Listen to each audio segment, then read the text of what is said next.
उसके पिता ने अपने बेटे को पाया तो वो कितना खुश हो गया।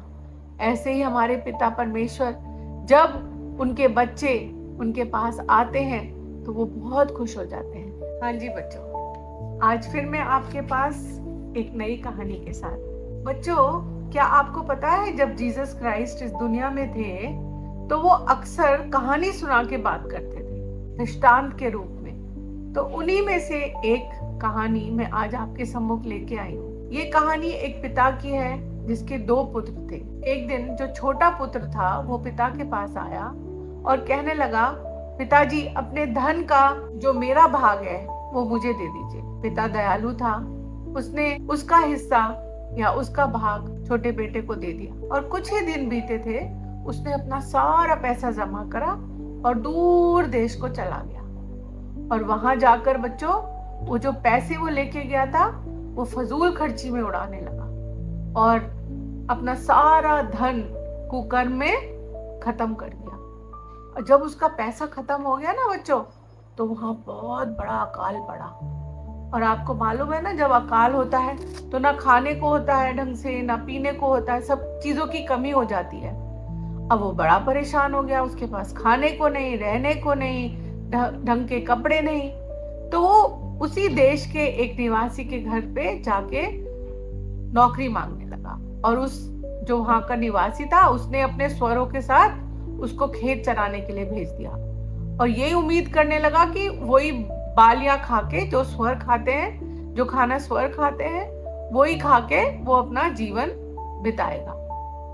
अब इसकी तो बहुत बुरी हालत हो गई, खाने को ढंग से नहीं, गंदा, सब कुछ गंदा, और ढंग के कपड़े नहीं।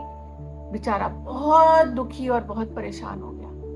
फिर एक दिन उसको ध्यान अपने पिता का आया और उसने सोचा, अरे मेरे पिता के घर में तो बहुत मजदूर है और सबको भरपेट खाना मिलता है और बहुत एक्स्ट्रा भी मिलता है, ज्यादा मिलता है। तो क्यों ना मैं अपने पिता के पास चला जाऊं और मैं जाके उससे माफी मांगूंगा और बोलूंगा, पिता मैं आपका पुत्र बनने लायक तो नहीं हूं, मैंने आपके सम्मुख और परमेश्वर के सम्मुख पाप किया है, मुझे क्षमा कर दीजिए, मुझे एक नौकर की तरह, एक मजदूर की तरह अपने घर में रख लीजिए। और वो बच्चों उठा और वो अपने घर की तरफ चल दिया। और जब वो अपने घर के पास पहुंचा तो उसके पिता ने देखा दूर से कि मेरा पुत्र आ रहा है, और पिता भागा, इतना तेज भागा और अपने बेटे के पास जाकर उसको गले से लगा लिया और बहुत चूमा, इतना खुश हो गया और अपने मजदूरों को आज्ञा दी कि मेरा बेटा आ गया है, जो खो गया था अब वो मिल गया है, और जाओ और खाना बनाओ, इसके लिए साफ कपड़े लाओ, इसको नहलाओ और अंगूठी पहनाओ और चप्पल पहनाओ और एक बहुत बड़ा जश्न करो। तो बच्चों, जब उसके पिता ने अपने बेटे को पाया तो वो कितना खुश हो गया। ऐसे ही हमारे पिता परमेश्वर जब उनके बच्चे उनके पास आते हैं तो वो बहुत खुश हो जाते हैं। तो चलिए अब आपको मैं अपनी कहानी सुनाती हूँ। मैं एक ऐसे परिवार की कहानी सुनाऊंगी जिसके 2 बच्चे थे। तो वो जो व्यक्ति था वो अपने बच्चों के लिए बहुत बहुत प्यार करता था और अपने बच्चों के लिए खूब खर्च करने उसको अच्छा लगता था। और वो नए नए ब्रांड के कपड़े अपने बच्चों के लिए लेके आता और उनको जो वो चाहते वो मिलता। और उसने अपने औकात से ज्यादा, मतलब जितना उसकी इनकम नहीं थी उससे भी बढ़कर स्कूल में उनका एडमिशन करा दिया। और जब वो बच्चा वहां स्कूल में जाने लगा और उसने देखा वहां के लोग बड़े ब्रांड के कपड़े पहनते हैं, बड़ी बड़ी गाड़ियों में आते हैं, तो वो घर में आके उन्हीं चीजों की डिमांड करने लगा। अपने पिता से कहने लगा, मुझे तो ये ब्रांड का शू चाहिए, मुझे तो वो चाहिए। और उसके पिताजी अपने बेटे की खुशी के लिए अपनी इनकम से ज्यादा खर्चा कर देते थे और उसके जो भी बेटा मांगता वो लाके उसको दे देते थे। तो बच्चों क्या हुआ कि उसकी बेटे की आदत खराब होती चली गई। उसको अपने पिता के पैसे का कोई भी दुख नहीं होता था खर्च करने का, लेकिन उसकी माता एक अच्छी औरत थी, वो उसको बार बार सिखाती कि बेटा हमें हमेशा उतना ही खर्च करना चाहिए जितना हमारे पास है। और हमें फजूल खर्च नहीं करना चाहिए। और वो लड़का सुनता ही नहीं था, क्योंकि उसको अपने पिता की शय थी। पिता ने उसको जो भी वो मांगता था वो दे देता था। तो क्या होता है ना कि फिर वो बच्चा बड़ा होने लग जाता है। एक दिन स्कूल से आता है, कहता है मुझे यहाँ नहीं पढ़ना, मुझे यहाँ नहीं रहना, मुझे शर्म आती है अपने दोस्तों को अपने घर बुलाने में, छोटा सा हमारा घर है, ये क्या है, ना यहाँ पर ढंग से सोफे हैं ना कर्टन्स है। और उसके माँ को बहुत दुख होता था। वो बहुत प्रेयर करती थी कि प्रभु इसको सही रास्ते पे लेके आओ। और वो अपने बेटे को भी सिखाती थी और बोलती थी कि बेटा ये प्रभु की दृष्टि में ठीक नहीं है। लेकिन उसके पिता उसको ज्यादा टोकने नहीं देते थे।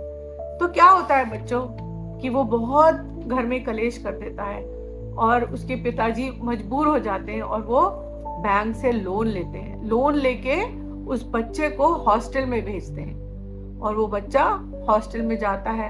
अब वो अपने माँ बाप से दूर हो गया, उसको कोई देखने वाला नहीं, और वो जितना पैसा उसको चाहिए होता था उसके पिताजी उसको भेज देते थे। और वो अब उसके दोस्त देखने लगे कि भाई इसके पास तो बड़ा पैसा है, जितना पैसा ये मांगता है इसके पिताजी भेज देते हैं। अब वो इसको दोस्त को, इसके जो दोस्त थे वो इसको इस्तेमाल करने लगे कि यार और पैसे लिया, हम लोग यहाँ घूमेंगे, हम लोग वहां जाएंगे, पार्टी करेंगे और खूब खेलेंगे। ऐसे करके उसको जो है वो पैसे से दोस्त बन गए उसके।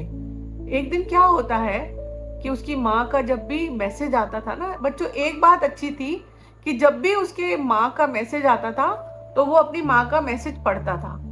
तो उसकी माँ ने एक दिन उसको नीति वचन के 1 के 8 और 9 वर्ड्स लिख के भेजे। हे मेरे पुत्र, अपने पिता की शिक्षा पर कान लगा और अपनी माता की शिक्षा को ना तज, क्योंकि वे मानो तेरे सिर के लिए शोभायमान मुकुट और तेरे गले के लिए कंठमाला होगी। तो परमेश्वर हमें चाहता है कि हम अपने माँ बाप की इच्छाओं को पूरी करें और हम परमेश्वर की इच्छाओं को पूरी करें। लेकिन वो उस समय तो बिल्कुल सुनने को ही तैयार नहीं था। फिर क्या होता है ना कि एक दिन उसका बर्थडे होता है, तो वो अपने दोस्तों को, उसके दोस्त कहते हैं हमें, तू तो बड़ा पैसे वाला है, हमें तो बड़े से होटल में खाना खाना है। तो वो अपने दोस्तों को एक बड़े से होटल में खाने के लिए ले जाता है। अब वो लोग खूब खाते हैं, बहुत सारी चीजें ऑर्डर करते हैं, बहुत खर्च करते हैं और एक बड़ा सा बिल बन जाता है। तो क्या होता है, जब वो बिल आता है तो उसने उम्मीद नहीं करी थी कि इतना बड़ा बिल आ जाएगा। और जब वो बिल देखता है तो वो परेशान हो जाता है। उसके पास उतना पैसा था नहीं, उसके क्रेडिट कार्ड में भी उतना पैसा नहीं था। अब वो पैसे देने के लिए कुछ है ही नहीं। लड़के उसके कहने लगे भैया ये लेके आया था, इसका बर्थडे था, और एक एक करके वो दोस्त चले जाते हैं और वो अकेला रह जाता है, कोई दोस्त उसके साथ नहीं। अब उसको बहुत डर लगता है। अब जो मैनेजर था वो उसको ले जाता है और उसको एक कमरे में बंद कर देता है और कहता है तुम पैसे नहीं दोगे तो तुम यहाँ से नहीं निकलोगे। और एक दिन बीत जाता है तो वो उस मैनेजर कहता है ठीक है फिर तुम यहाँ पर काम करो होटल में। और वो होटल में काम करने लग जाता है और उसको बहुत दुख होता है, बहुत शर्मिंदगी होती है। तो वो अपने माता को फोन करता है, बड़ी मुश्किल से उसको कहीं से फोन मिलता है और वो सारा हाल बता देता है कि ऐसे हो गया। उसकी माँ और उसके पिता जैसे ही सुनते हैं वो भागे चले आते हैं और उसको उसके पास आके और सारा जितना भी होटल का जो खर्चा था, बिल था, वो पे कर देते हैं और उस बच्चे को अपने साथ ले जा लेते हैं। वो बेटा बहुत शर्मिंदा होता है, बहुत रोता है, बहुत सॉरी बोलता है और अपने माता पिता को बोलता है कि मैंने बहुत बड़ा पाप किया, मुझे माफ कर दीजिए और मैंने परमेश्वर और माता पिता से के सम्मुख बहुत पाप किया, मुझे माफ कर दीजिए और भविष्य में मैं आपकी आज्ञा मानने का प्रण भी लेता है। माता पिता की आज्ञा मानने का प्रण लेता है। हमें सोच समझ कर दोस्त बनाने चाहिए बच्चों, हमें सोच समझ के ये सब चीजें करनी चाहिए। और वो बहुत दुखी हो जाता है और माफी मांगता है। 1 जॉन 1:9-10 में लिखा है ना, यदि हम अपने पापों को मान ले तो वो हमारे पापों को क्षमा करने और हमें सब अधर्म से शुद्ध करने में विश्वास योग और धर्मी है। तो बच्चों हमेशा याद रखो, अगर हमसे कोई गलती भी हो जाती है तो हमें छुपाना नहीं है, हमें परमेश्वर के सम्मुख आना है और परमेश्वर के सम्मुख आके उनसे माफी मांगनी चाहिए और वो हमें माफ कर देंगे। तो आज के लिए इतना ही, और फिर मिलेंगे जल्दी ही एक और नई कहानी के साथ। बाय।